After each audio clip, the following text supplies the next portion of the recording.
Meskipun tak ku mengerti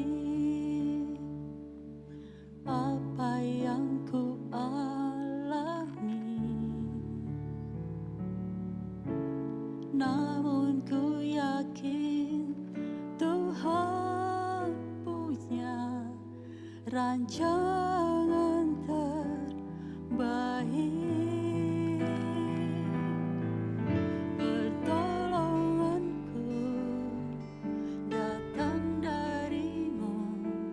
Yesus yang ku percaya,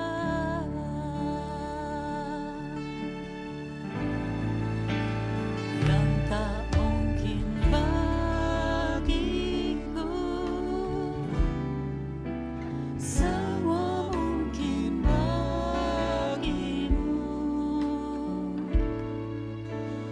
Hanya Engkaulah jawaban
Haleluya, haleluya. Shalom Bapak Ibu Saudara, selamat pagi buat kita semua.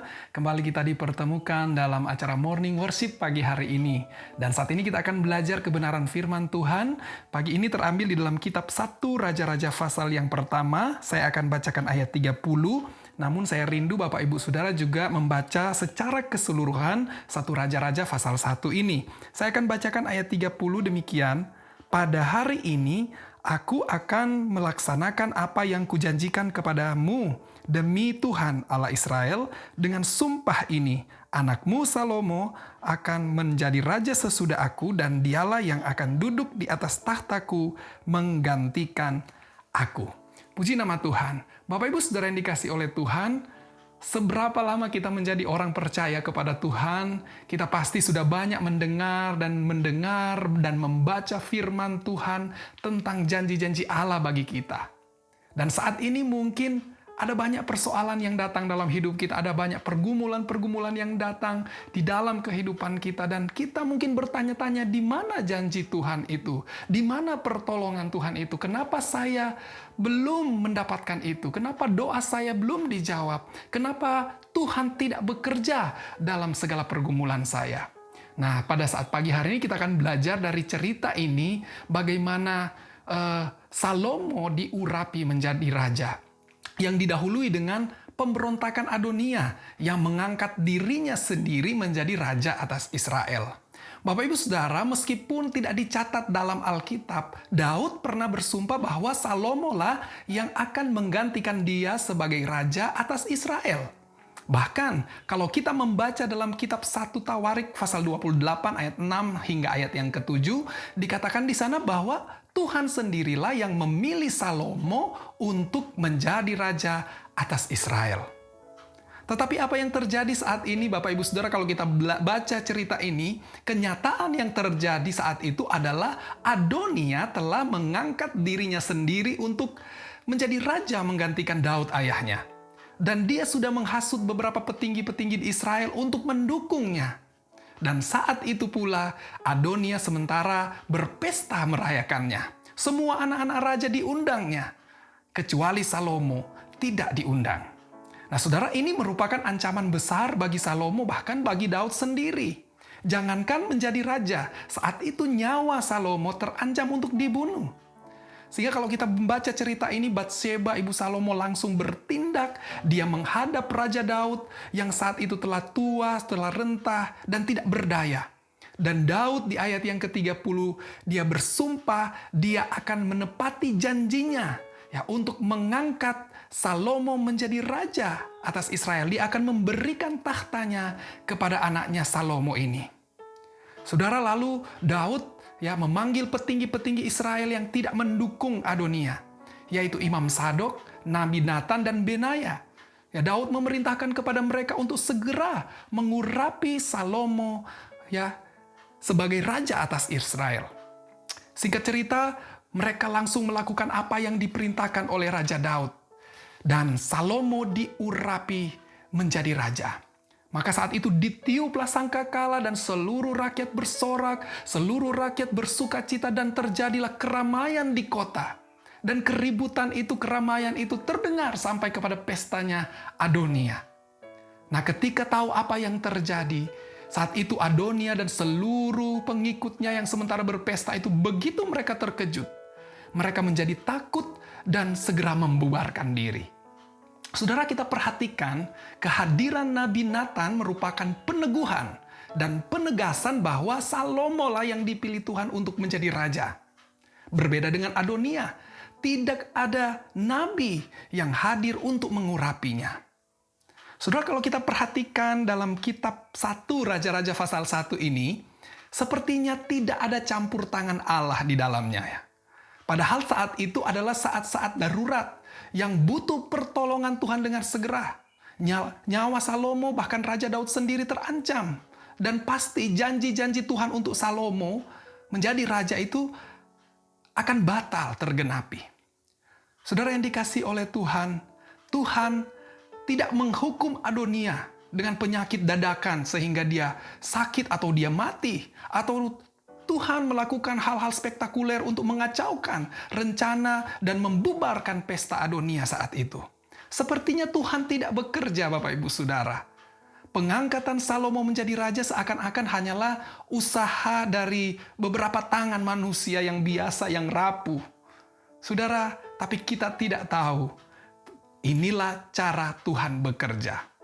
Saudara, saat ini apa yang menjadi pergumulan kita? Mungkin kita sudah berdoa, kita sudah bergumul, dan kita sudah bertanya-tanya mana janji Tuhan, mana pertolongan Tuhan. Mungkin pekerjaan kita bermasalah, mungkin usaha kita mangkrak, masalah dalam rumah tangga, atau mungkin kita divonis dengan satu penyakit yang tidak bisa sembuh. Bahkan mungkin sama dengan peristiwa Salomo ini, ada orang-orang yang ingin menjatuhkan kita. Ada orang-orang yang ingin mencelakai kita, mengambil posisi kita, mengambil hak-hak kita, dan sebagainya. Sepertinya kita jauh dari berkat Tuhan, sepertinya kita jauh dari janji-janji Tuhan itu. Bapak Ibu Saudara yang dikasihi oleh Tuhan, firman Tuhan pagi hari ini mengingatkan kita semua, tetaplah percaya kepada Tuhan. Percaya sungguh kepada Tuhan dan percaya kepada setiap janji-janji firman yang sudah kita terima. Karena Tuhan kita adalah Tuhan yang maha kuasa. Dia adalah Allah yang maha bijaksana. Sudah ada 2 poin yang saya ingin bagikan pagi hari ini. Percayalah kepada Tuhan. Karena apa? Yang pertama, Tuhan tidak pernah lalai menepati janjinya. Ya, Tuhan tidak terlalu cepat dan Tuhan juga tidak pernah terlambat. Namun pasti dan tepat pada waktunya Dia akan menepati janji-janjinya buat kita. Dan yang kedua, Tuhan punya banyak sekali cara untuk bekerja menepati janji-janjinya itu. Bahkan Dia melakukannya di luar batas pemikiran kita. Oleh karena itu, Bapak Ibu Saudara, pagi hari ini tetaplah percaya kepada Tuhan. Kita tidak perlu takut, kita tidak perlu khawatir, kita tidak perlu gentar. Tuhan pasti menolong kita. Mari sama-sama kita tundukkan kepala, kita berdoa. Bapa, terima kasih kami punya Tuhan yang luar biasa seperti Engkau. Allah yang selalu bekerja dengan cara yang ajaib. Dan kami percaya Engkau akan menepati janji-janji-Mu bagi kami. Pertolongan-Mu akan tepat pada waktunya Engkau nyatakan bagi kami. Tolong kami Tuhan, hari-hari ini dalam setiap pergumulan kami yang berbeda-beda, kami percaya Tuhan pasti akan menolong kami. Berkati kami di sepanjang hari ini, sukacita damai sejahtera Allah melingkupi kami semua. Kami mengucap syukur buat firman Tuhan pagi hari ini, hanya di dalam nama Tuhan Yesus Kristus. Haleluya. Amin. Selamat pagi, Tuhan Yesus memberkati kita semua.